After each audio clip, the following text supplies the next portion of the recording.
Movie की शुरुआत में न्यूयॉर्क सिटी को दिखाया जाता है, जो दिखने में बहुत ही अद्भुत और सुंदर है। वहाँ के लोग मस्त में खुशी और मजे से अपनी जिंदगी जी रहे होते हैं। एक दिन टीवी में न्यूज चल रही थी, जिसमें डॉक्टर एलिस एक इंटरव्यू दे रही थी। वो कहती है, हमने एक नए वायरस की खोज की है, जिसे इंसान के शरीर में इंजेक्ट करने से कैंसर को ट्रीट किया जा सकता है। और हमने जिस वायरस को फाइंड किया है, उसे इंसान के शरीर में इंजेक्ट करने से आगे किसी भी तरह की प्रॉब्लम नहीं होगी। और अगर पहले से कोई प्रॉब्लम है, तो उसे भी ये वायरस निकाल देगा। कैंसर एक जानलेवा बीमारी है, और इसके इलाज को ढूंढने के कारण एलिस को सभी टीवी चैनल कवर कर रहे होते हैं। फिर सीन शिफ्ट होता है और 3 साल बाद उस सिटी को दिखाते हैं, जो एक पुरानी किताब जैसी धूल मिट्टी से भरी हुई है और बहुत ही बुरी कंडीशन में नजर आती है। सिटी में कोई शोर शराबा ना होकर चारों ओर खामोशी है। पक्षी यहाँ वहाँ बिल्डिंग के बीच इधर उधर खेल रहे होते हैं। शॉपिंग कॉम्प्लेक्स के आसपास पेड़ उगे हुए हैं और वो पूरी सिटी एक जंगल जैसी दिख रही है। वहाँ की रोड्स पर घास फूस जम गए हैं। उस सिटी में ऐसा क्या हुआ था कि 3 साल में इस शहर की ये हालत हो गई? ये तो हमें कहानी में आगे पता चलेगा। अब हमें रॉबर्ट को दिखाते हैं, जो एक बंदूक के साथ अपनी कार चला रहा होता है और उसका प्यारा पेट डॉग सैम उसके बाजू वाले सीट पर बैठा होता है। रॉबर्ट सैम के पास वाली विंडो को खोल देता है और सैम विंडो के बाहर देखकर मस्त एंजॉय कर रहा होता है। अब करके चलते हुए रोड पर बैठे पक्षी फड़फड़ाकर उड़ जाते हैं और थोड़े दूर जाने पर सैम कहीं गौर से देखने लगता है और ये नोटिस करते ही रॉबर्ट उससे पूछता है कि तुम क्या देख रहे हो। तभी अचानक हिरन का एक झुंड कार को क्रॉस करके भागता है। तब रॉबर्ट गाड़ी तुरंत रिवर्स में लेकर उन हिरन को तेजी से फॉलो करने लगता है और उन्हें कई बार शूट करने की कोशिश करता है, लेकिन हिरन बड़ी तेजी से दौड़ रहे होते हैं और वो उन्हें शूट नहीं कर पाता। लेकिन वो हार नहीं मानता और उन्हें फॉलो करता रहता है। वो एक जगह पर पहुंचते ही वहां रास्ता ब्लॉक हुआ होता है और वहां खड़ी गाड़ियों के बीच सारे हिरन भाग जाते हैं। ये देखकर रॉबर्ट और सैम अपसेट हो जाते हैं। फिर रॉबर्ट अपनी बंदूक लेकर उन्हें ढूंढते हुए उस जगह पर धीरे से चलकर जाता है और उसके साथ सैम भी जाता है।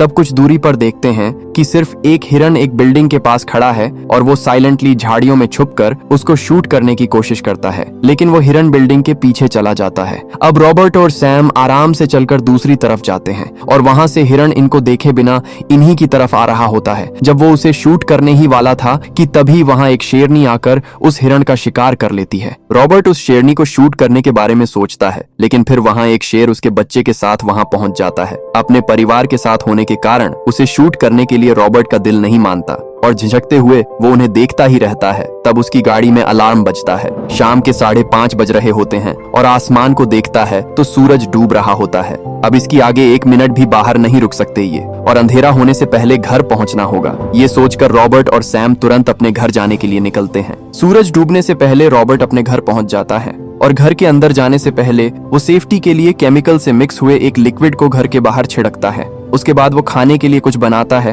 और खुद को भी और सैम को भी देता है। वो टीवी में चल रहे पुराने प्रोग्राम को देखकर खा रहा होता है और जीने के लिए जरूरत पड़ने वाली सारी चीजें उसने अपने घर में रखी होती हैं। वेजिटेबल्स पसंद ना आने पर सैम उस खाने को नहीं खाता। थोड़ी देर बाद रॉबर्ट सैम को नहलाता है और कहता है कि हमें आज हिरन नहीं मिला तो कोई बात नहीं, कल मैं तुम्हारे लिए एक मस्त खाना अरेंज करके लाऊंगा। तब उसकी घड़ी पर फिर से अलार्म बजाने लगता है। फिर वो खिड़की से बाहर देखता है। सूरज डूबने में कुछ और समय बाकी है। वो घर के सारे विंडोज और डोर को क्लोज करके सभी लाइट्स ऑफ कर देता है। अब घर में पूरा अंधेरा छा गया होता है। फिर रॉबर्ट और सैम एक बंदूक के साथ एक बाथ टब में सो जाते हैं और रात को बाहर रोने की आवाज के साथ और कई तरह की डरावनी आवाजें आने लगती हैं।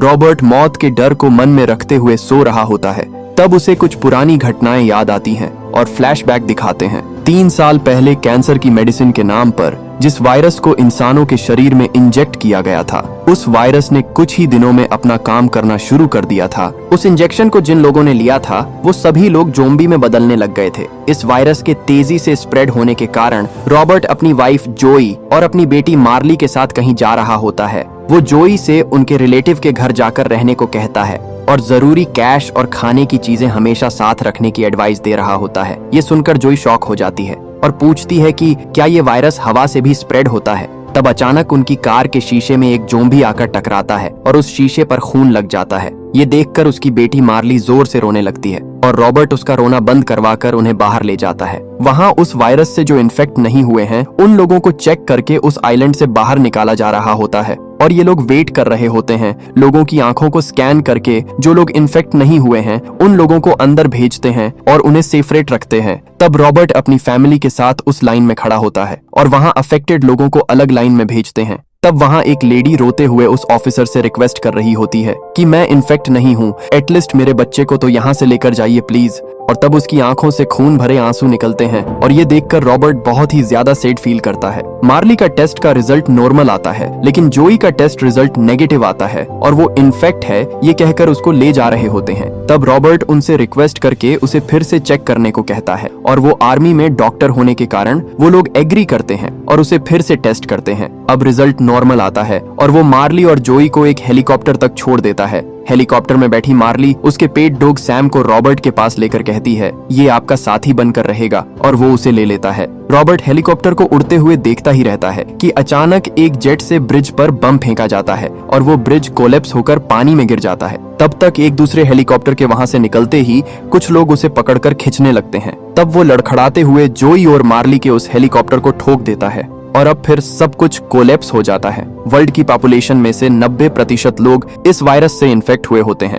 और 1% लोगों में इम्यूनिटी होने के कारण वो इस वायरस से बचे हुए हैं। रॉबर्ट भी इम्यूनिटी वालों में से एक है, लेकिन इन्फेक्ट लोग ज़ोंबी में बदल जाते हैं और वो बचे हुए नॉर्मल लोगों का शिकार करके उनको खाते हैं। और एक बात ये भी है कि ये ज़ोंबी सुबह की रोशनी में नहीं रह सकते क्योंकि ये सनलाइट को बर्दाश्त नहीं कर पाते। ये सिर्फ अंधेरे में ही जीवित रह सकते हैं, इसलिए ये सुबह के टाइम में कभी बाहर नहीं निकलते। लेकिन इनमें सूंघने की शक्ति ज्यादा होती है और ये इंसान के रहने वाले जगह को इजीली सूंघकर वहां पहुंच जाते हैं। इसलिए स्मेल न आने के लिए रॉबर्ट एक केमिकल्स अपने घर के बाहर स्प्रे करके रखता है। अब इन सभी बातों को सोचते हुए रॉबर्ट किसी तरह सो जाता है। अगले दिन सुबह फिर से उसका अलार्म बजता है। वो उठकर फ्रेश होकर एक्सरसाइज करता है और फिर वो और सैम दोनों अपने ट्रेडमिल पर रनिंग करते हैं। फिर वो स्नान के बाद रेडी होकर सैम को घर में अकेला छोड़ देता है और बेसमेंट पर होने वाले लैब में अपना सूट पहनकर चला जाता है। अपना सूट न पहनने पर भी उसे कोई पूछने वाला नहीं होता, लेकिन वो अपने प्रोफेशन में बहुत ही स्ट्रिक्ट है और डिसिप्लिन में रहता है। हर दिन करने वाले एक्सपेरिमेंट को वो रोज अपने लैपटॉप में रिकॉर्ड करके रखता है। उसके लैब में कई चूहों के पिंजरे भी होते हैं जिनमें ज़ोंबी में बदले गए चूहों को रखा होता है। रॉबर्ट की स्क्रीन ओपन करते ही वो सभी वायलेंट होकर चीखना शुरू कर देते हैं। जो दवाई उसने उनको दी होती है वो कम नहीं कर रही थी। ये देखकर वो बड़ा अपसेट हो जाता है, लेकिन फिर देखता है कि एक चूहा देखने में ज़ोंबी जैसा लगने पर भी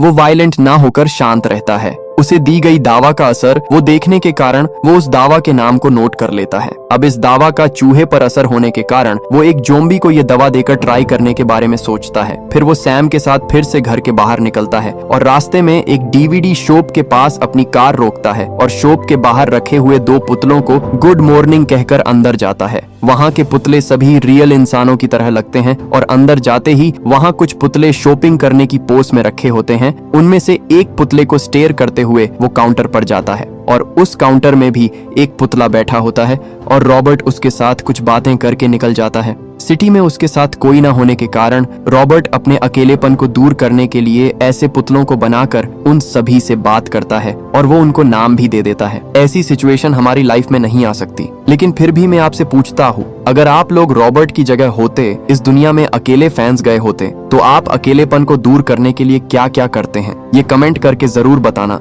अब दोनों एक छोटे जंगल में जाकर रॉबर्ट वहाँ की झाधियों से बातें करते हुए वहाँ कोई इन्फेक्टेड चूहे को ढूंढ रहा होता है, क्योंकि वो उस दवा को एक और चूहे पर टेस्ट करके देखना चाहता है, लेकिन उसे वहाँ पर कोई चूहा नहीं मिलता और वो दोनों वहाँ से निकलते हैं। वो अक्सर अपने खाने के आइटम्स की खोज में सिटी के घरों में जाकर अपने लिए जरूरी खाने की चीजें लेता है और वो कौन से घर में जा चुका है और कौन से घर में जाना है ये सब वो मैप में मार्क करके रखता है। अब वो एक घर में जाता है, फिर सैम अंदर एक रूम में जाकर चेक करता है और कोई प्रॉब्लम ना होने पर वो भौंक कर रोड क्लियर होने का सिग्नल देता है। फिर रॉबर्ट वहाँ के सारे पर्दों को निकल देता है ताकि सनलाइट रूम के अंदर आ सके और फिर वो घर में ढूंढकर जरूरी खाने की चीज अपने साथ ले लेता है। उसे घर में एक बेबी रूम भी होता है जहाँ पर टॉय रखे होते हैं और ये देखकर उसे अपनी बेटी की याद आ जाती है। वो हर रोज रेडियो में ये अनाउंस करता था कि अगर यहाँ कोई नॉर्मल इंसान जिंदा है तो घबराने की कोई जरूरत नहीं है। दोपहर में सूरज की तेज किरण से तपती हुई धूप में मैं आपके लिए हर बार में वेट करता रहूंगा। वहाँ पर मैं आपके लिए कुछ रहने की जगह और खाने का इंतजाम करूंगा। इसलिए वो रोज इस उम्मीद में वहाँ जाता है कि हार्ड वर्ड में कोई इंसान आया होगा और ये भी उसका डेली रूटीन बन जाता है। 3 साल से वहाँ पर कोई नहीं आया, लेकिन उसे उम्मीद है कि एक दिन तो यहाँ पर जरूर कोई आएगा और इसी उम्मीद के साथ वो वहाँ वेट कर रहा होता है। ऐसे ही आज वहाँ वेट करते समय टाइम पास के लिए वो गोल्फ खेलता है, लेकिन इसमें हाईलाइट ये है कि उसे हार्डवर्ड में एक जायंट क्रूज शिप भी होता है जिस पर कई जेट्स खड़े किए होते हैं और उनमें से एक जेट के ऊपर खड़े होकर रॉबर्ट गोल्फ खेलता है और सैम उसके बाजू में बैठकर देख रहा होता है। कुछ देर में सैम अचानक से उठकर दूसरी ओर देखने लगता है और ये देखकर रॉबर्ट अपने स्नाइपर राइफल से झूम करके उस तरफ देखता है। तब उसे रोड पर गाड़ियों के बीच चलता हुआ एक हिरन दिखता है। सैम रोज सब्जियों वाले खाने को खाकर बोर हो गया होता है, इसीलिए रॉबर्ट आज उसे उसकी पसंद का खाना दिलाना चाहता है और वो दोनों उस हिरन को फॉलो करते हुए जाते हैं। उन्हें देखते ही हिरन बड़ी तेजी से भागने लगता है और वो लोग भी उसके पीछे भागते हैं। फिर हिरन को जाने के लिए और कोई रास्ता न मिलने पर वो एक बड़े गोडाउन के अंदर चला जाता है। गोडाउन के अंदर अंधेरा होता है और सैम भी उस हिरन के पीछे पीछे अंदर चला जाता है, लेकिन रॉबर्ट उसको रोकते हुए चिल्ला रहा होता है। पर हिरन खाने के लालच में सैम अंदर चला जाता है। अब सैम को ढूंढते हुए रॉबर्ट अपनी राइफल के साथ सतर्क होकर आगे बढ़ता है और उसने अपनी राइफल की टॉर्च भी ऑन की होती है। उसे कुछ अजीब आवाजें सुनाई देती है और इससे घबराकर उसके पसीने छूटने लगते हैं। फिर वो जहाँ से आवाज आती है वहाँ टॉर्च मारकर शांति से जाता है। तब वो देखता है कि वहाँ की दीवार पर खून लगा हुआ है और अंदर जाते ही वहाँ पर सीढ़ियाँ होती हैं और उन सीढ़ियों में भी वो खून लगा होता है और वो खून सैम का होगा। ये सोचकर उसके मन में बहुत घबराहट होती है। उस खून के रास्ते से वो सीढ़ियों से चढ़कर वो ऊपर एक कमरे के अंदर जाता है। तब वहाँ वो हिरन मरा पड़ा होता है और वो आराम से टॉर्च मारकर उस हिरन के पास देखता है, मगर वहाँ कोई नहीं होता। फिर वो और थोड़ी दूर चलकर सैम को ढूंढता है। तब वहाँ एक कमरे में ढेर सारा कैश गिरा पड़ा होता है। अब ऐसी सिचुएशन में तो कैश के बदले अगर वो रूम मोतियों से भी भरा होता तो भी रॉबर्ट के लिए वो सब कुछ यूजलेस था। वो टॉर्च घुमाकर देखता है, तब वहाँ अंधेरे में बहुत सारे ज़ॉम्बी झुंड में आकर खड़े हो जाते हैं और वो तुरंत अपनी टॉर्च बंद कर देता है। अब उसे उनके देखने से पहले वहाँ से निकलना होगा। ये सोचकर वो आराम से एक एक कदम रखकर पीछे चलने लगता है। फिर वहाँ से बाहर आकर वो दूसरे रूम में सैम को ढूंढते समय वो टेबल के नीचे छिपकर बैठा हुआ होता है। वो उसे आराम से बुलाकर वहाँ से निकलने के लिए कहता है, लेकिन सैम उसकी बातों को टालकर कहीं और देखकर घबराकर अंदर चला जाता है और उसके पीछे कोई खतरा है। ये समझकर रॉबर्ट अपनी टॉर्च घुमाता है। तब एक ज़ॉम्बी उसको देखकर तेजी से उसके पास कूदता है। रॉबर्ट उसे शूट करता है, लेकिन वो मारता नहीं। रॉबर्ट और सैम दोनों तेजी से भागने लगते हैं और ज़ॉम्बी भी उनको फॉलो करता है। सैम भागकर बाहर निकलता है, लेकिन रॉबर्ट को एक ज़ॉम्बी उसकी गर्दन पकड़कर अटैक करता है और अगले सेकंड में रॉबर्ट ज़ॉम्बी के साथ विंडो के बाहर कूद जाता है और बाहर निकलते ही उस पर सनलाइट गिरती है और ज़ॉम्बी लड़खड़ाकर रॉबर्ट को छोड़ देता है और वो धूप में तड़पते हुए मर भी जाता है। ये देखकर रॉबर्ट के दिमाग में एक आइडिया आता है। वो गोडाउन के बाहर एक ट्रैप बिछाता है और उसके एक एंड को गोडाउन के ड्रेस पर रखकर दूसरे एंड को एक ट्रक से बंध देता है। सब सही तरीके से सेट होने के कारण वो सैम को गाड़ी में रुकने को बोलता है। फिर वो अपना खून एक इंजेक्शन से निकालकर एक टेस्ट ट्यूब में भरता है और उसे लेकर गोडाउन के अंदर सेट किए हुए ट्रेप में रखकर टेस्ट ट्यूब को तोड़ देता है। उस खून की स्मेल से कोई ज़ॉम्बी उस ट्रेप में फंस जाएगा, ये सोचकर वो वही वेट कर रहा होता है और ठीक वैसे ही एक ज़ॉम्बी उस ट्रेप में फंसकर काले कपड़े के अंदर फंस जाता है और रॉबर्ट उसको बेहोश कर देता है। इस ज़ॉम्बी के फंसते ही गोडाउन में से एक और ज़ॉम्बी वायलेट होकर वहां से बाहर निकलने की कोशिश करता है, लेकिन धूप होने के कारण वो बाहर नहीं निकल पाता और अंधेरे में रहकर उस फंसे हुए ज़ॉम्बी को देखकर उदास होकर चिल्लाता है और रॉबर्ट को ये देखकर कुछ अजीब सा लगता है। उस ज़ॉम्बी को उठाकर वो अपनी लैब में रिसर्च के लिए लेके जाता है और उसे एक बेड पर लेटाकर बांध देता है। वो एक लेडी ज़ॉम्बी होती है जो करीबन 20 साल की होगी और वो जब फंसी थी तब गोडाउन में चिल्लाने वाला शायद उसका प्रेमी हो सकता है। इस बात को रॉबर्ट समझ लेता है। फिर वो उस चूहे को दी गई दावा उस ज़ॉम्बी पर ट्राई करता है और उसकी पल्स रेट, टेम्परेचर और प्रेशर को परफेक्टली चेक कर लेता है। वो एक ज़ॉम्बी होने के कारण सभी रीडिंग नॉर्मल से बहुत ही ज्यादा आती है और वो उसके बेक पर एक बटरफ्लाई टैटू को भी नोटिस करता है। फिर वो उसे दवाई के इंजेक्शन देता है और कुछ ही देर में उसकी पल्स रेट और टेम्परेचर ये सभी कम होने लगते हैं और रीडिंग्स को देखते समय अचानक वो ज़ॉम्बी उठकर जोर से चिल्लाने लगती है। फिर वो थोड़ी देर चिल्लाकर बेहोश हो जाती है और पल्स रेट 0 हो जाती है और उसकी दवा काम न करने पर रॉबर्ट बहुत ही अपसेट हो जाता है। फिर वो उसे दूसरी दवाई देकर फिर उसे एक ज़ॉम्बी में बदल देता है और वो ज़ॉम्बी में बदलकर सो रही होती है। फिर वो उसे लैब में एक शीशे के अंदर बंद कर देता है। अब उसे लगता है कि ये दवाई भी काम नहीं कर रही है, इसलिए वो अपसेट हो जाता है। अब अगले दिन वो घर से बाहर निकलता है और रोज की तरह वो हार्वर्ड में किसी के आने का इंतजार कर रहा होता है। पर वहाँ कोई नहीं आता। थोड़ी देर वेट करके जब वो घर जा रहा होता है तो वो डीवीडी शॉप के बाहर रखे हुए पुतले को दूसरी जगह देखकर बड़ा ही शॉक हो जाता है।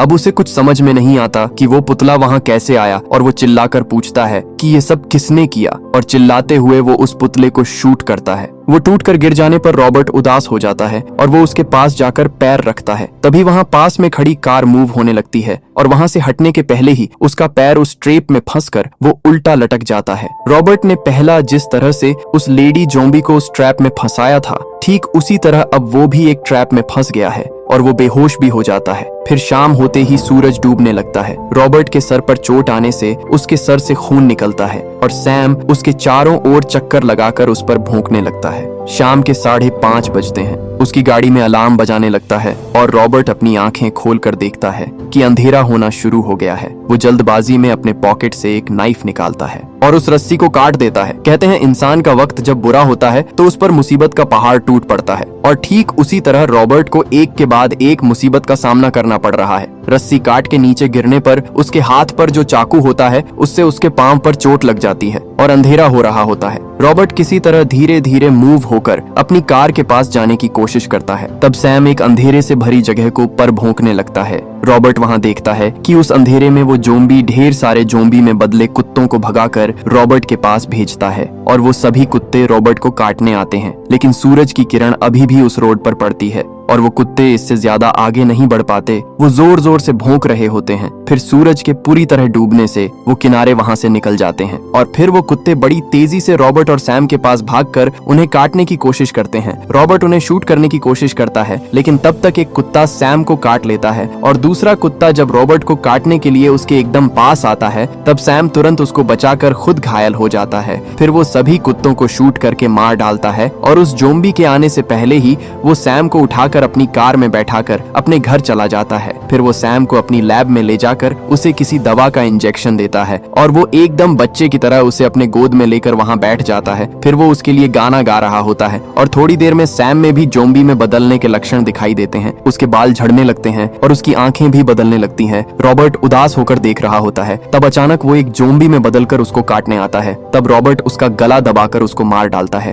ये बहुत ही सेंटिमेंटल और टचिंग सीन है, क्योंकि इतने दिनों तक उसका साथी बनकर रहने वाला वो अकेला जीव था और अब वो भी नहीं रहा। रॉबर्ट बहुत ही ज्यादा अपसेट हो जाता है। अगले दिन सुबह वो उसकी डेड बॉडी को दफनाता है और उदास होकर वो उस डीवीडी शॉप में जाता है। वहाँ एक पुतले के साथ वो इमोशनल होकर बातें करता है और वो बहुत अकेला महसूस करता है। वो बेचारा उस पुतले से जवाब देने के लिए रिक्वेस्ट करता रहता है। रॉबर्ट के साथ अब कोई न रहने पर वो घर नहीं जाना चाहता और अब बहुत ही अंधेरा हो चुका होता है।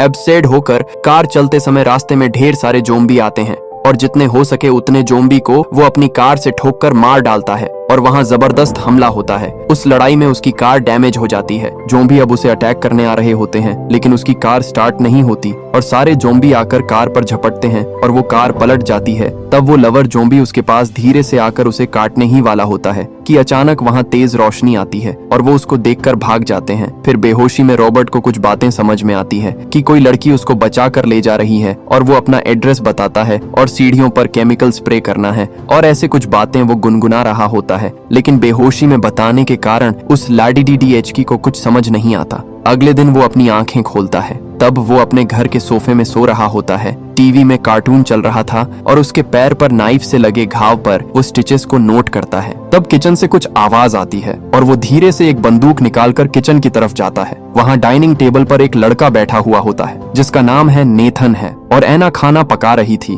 और वो उन्हें शॉक होकर देखते हुए आता है। उसके हाथ में बंदूक देखकर वो दोनों भी शॉक हो जाते हैं। वो बंदूक को साइड में रखकर उनसे पूछता है कि तुम कौन हो। एना उसे गरम गरम खाना परोसकर खाना खाने को कहती है और बहुत दिनों के बाद अच्छे खाने को देखकर वो भी खाने लगता है। तब एना जवाब देती है कि रेडियो से आए उस मैसेज को सुनकर हम भी हार्डवर्ड में आए थे, लेकिन कल तुम वहाँ नहीं आए। पूरा दिन इंतजार करने के बाद तुम वहाँ नहीं आए और तब वो ज़ॉम्बी तुम्हारे ऊपर अटैक कर रहा था। तुम्हें मैं ही बचाकर यहाँ लाई हूँ। हम पहाड़ में होने वाले एक जगह पर जाने का प्लान बना रहे थे और उसी समय तुम्हारा मैसेज सुनकर हम तुम्हें भी अपने साथ लेकर चलने के लिए हम यहाँ आए हैं। एना कहती है कि उस पहाड़ पर लोग सुरक्षित जी रहे हैं।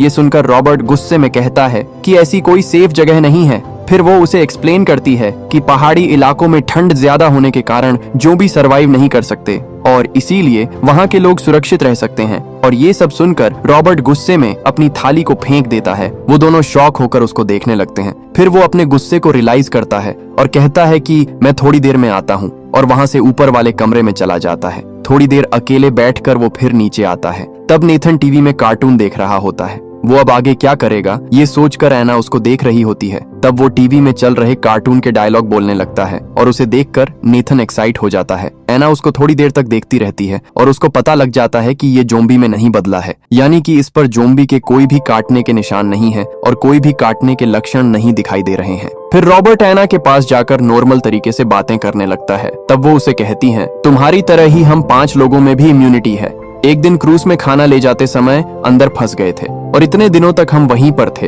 हम में से 3 लोग जोम्बी के शिकार बन गए थे और अब हम दोनों ही बचे हैं। एना कहती है कि कल हम पहाड़ के लिए निकलेंगे, लेकिन रॉबर्ट माना कर देता है और कहता है, मैं इस जगह को छोड़कर कहीं नहीं जाने वाला। यहाँ जब तक मैं जोम्बी को इंसान में नहीं बदलता मैं कहीं नहीं जाऊंगा। फिर एना उसको उसके पैर पर चोट कैसे लगी इस बारे में पूछती है। तब जाकर रॉबर्ट कई सारी बातें सोचने लगता है। वो सोचता है कि असल में जोम्बी का दिमाग काम नहीं करता। फिर एक जोम्बी ने ट्रैप लगाकर मुझे कैसे फंसा लिया, वो दिमाग के बिना ये सब चीजें कैसे कर सकता है। ये सारी बातें सोचकर वो कंफ्यूज हो जाता है और इन बातों को वो एना के साथ एक स्विमिंग पूल के पास बैठकर डिस्कस कर रहा होता है। तब नेथन पानी में खेलते हुए कहता है, ये पानी बहुत ही ज्यादा ठंडा है। तब रॉबर्ट के दिमाग में एक आइडिया आता है। वो तुरंत अपने घर जाकर उसके लैब में रखे हुए जोम्बी के चारों तरफ बर्फ रख देता है। तब एना उसे कॉफी देने के लिए लैब में जाती है और उस जोम्बी को देखते ही वो शॉक होकर कहती है कि मैंने अब तक जोम्बी को इतने करीब से नहीं देखा, और वो उसके पास बर्फ रखने का कारण पूछती है। तब रॉबर्ट कहता है कि बर्फ रखने पर उसका जोम्बी वाला कैरेक्टर खत्म हो जाएगा और ऐसे समय पर इंजेक्शन देने से वो दवा असर करने के चांसेस हैं। फिर वो दोनों ऊपर जाकर ढेर सारी बातें करने लगते हैं। रॉबर्ट उसे अपने फेवरेट सिंगर के बारे में बताता है और बताता है कि कैसे उसकी याद में उसने अपनी बेटी को म्यूजिशियन का नाम दिया था। वो म्यूजिशियन अपने म्यूजिक के जरिए अच्छे मैसेज को लोगों तक पहुंचाना चाहता था और एक दिन उसे अपोज करने वाले लोगों ने उसको शूट कर दिया। लेकिन फिर भी उस म्यूजिशियन ने कहा कि मैं अपने म्यूजिक के सभी को सच्चा रास्ता दिखाऊंगा।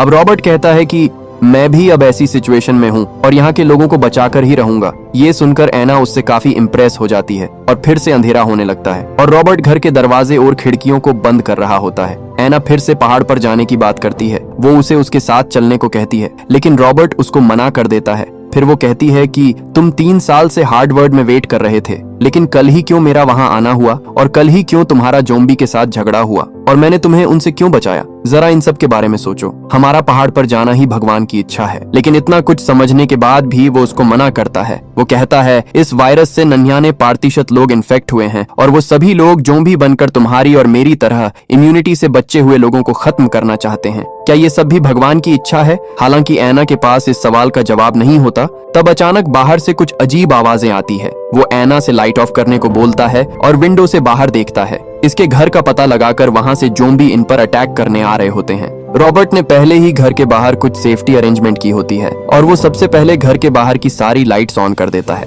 लेकिन जोम्बी उन लाइट को तोड़कर अंदर भाग आते हैं। फिर वो अपनी कार में सेट किए गए बम को रिमोट से ऑन करता है और ब्लास्ट कर देता है। उससे कई सारे जोम्बी जलकर राख हो जाते हैं, लेकिन उससे उसका घर भी थोड़ा डैमेज हो जाता है। फिर वो एना को ढूंढते हुए ऊपर जाता है, लेकिन वो वहां नहीं होती और वो कहां गई होगी। ये सोचते समय अचानक एक जोम्बी उस पर झपट कर उसको काटने की कोशिश करता है। तब रॉबर्ट उस पर एक स्क्रू ड्राइवर घुसाकर उसको मार डालता है, लेकिन वो जोम्बी मरता नहीं, बल्कि वो रॉबर्ट को उठाकर फेंकता है और वो उधर पास वाले सीढ़ियों से लुढ़कता हुआ नीचे गिर जाता है। फिर वो वहां से अपनी बंदूक लेकर उसको शूट करने लगता है और जोम्बी उससे डर कर भाग जाता है। रॉबर्ट भी उसको शूट करते हुए उसके पीछे भागता है और वो विंडो से कूदकर बाहर चला जाता है। तब तक उसके गन में बुलेट्स भी खत्म हो जाती हैं। फिर वो एना को ढूंढते हुए दूसरे रूम में जाता है। तब वहां एना और नेथन एक टेबल के नीचे छुपकर बैठे हुए होते हैं। एक जोम्बी को सीलिंग तोड़कर अंदर आते हुए देखकर वो तीनों कोई शोर किए बिना वहां छिप जाते हैं। तब नेथन हल्की आवाज करता है और जोम्बी उन्हें देखकर उस रूम में आता है। तब जल्दी रॉबर्ट उस टेबल में रखी बंदूक लेकर उसको शूट कर डालता है।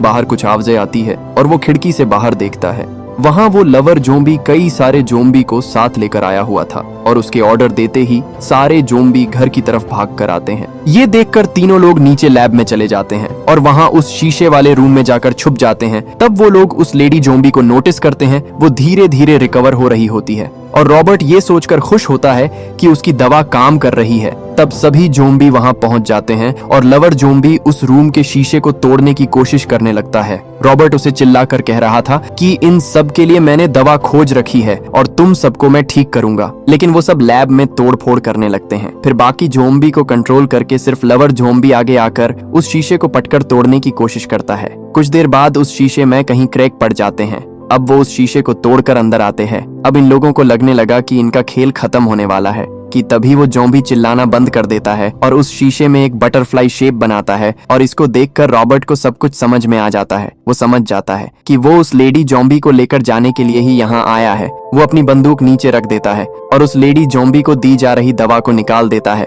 अब एना डोर ओपन करती है और रॉबर्ट लेडी ज़ोंबी को बाहर ले जाता है और उसके बाहर भेजते ही एना दरवाजा बंद कर देती है। बाहर ज़ोंबी रॉबर्ट को काटने के लिए अपना मुंह खोलते हैं, लेकिन लवर ज़ोंबी उन्हें कंट्रोल करता है और वो उसे जाने के लिए रास्ता देते हैं। जाते समय रॉबर्ट एक इंजेक्शन निकालकर उस लेडी ज़ोंबी को लगा देता है और वो ज़ोंबी भी होश में आकर लवर ज़ोंबी को देखती है। फिर दोनों को खुशी से हग करते हुए देखते हुए रॉबर्ट उनके बीच के प्यार को समझ लेता है। फिर लवर ज़ोंबी उस लेडीज ज़ोंबी को उठाकर रॉबर्ट को देखता है और वहां लगाए हुए फोटो को देखता है। ऐसा लगता है कि ज़ोंबी रॉबर्ट से ये कहना चाहता है कि हमारी ऐसी कंडीशन होने की वजह सिर्फ आप लोग हैं और आप लोगों की बनाई हुई दवा से हम इन्फेक्ट होकर हम भी किसी तरह अपनी जिंदगी जी रहे हैं और हमें ऐसे ही जीने दो, वरना तुम्हारी खैर नहीं। इसीलिए वो रॉबर्ट को वार्निंग देते हुए वो उसे देखकर जोर से चिल्लाता है। फिर रॉबर्ट उसकी फीलिंग को समझकर उसे सॉरी कहता है। अब वो उसे मार देंगे। ये सोचकर रॉबर्ट अपनी आंखें बंद करके खड़ा रहता है, लेकिन कुछ देर बाद उनकी आवाज पूरी तरह से बंद हो जाती है।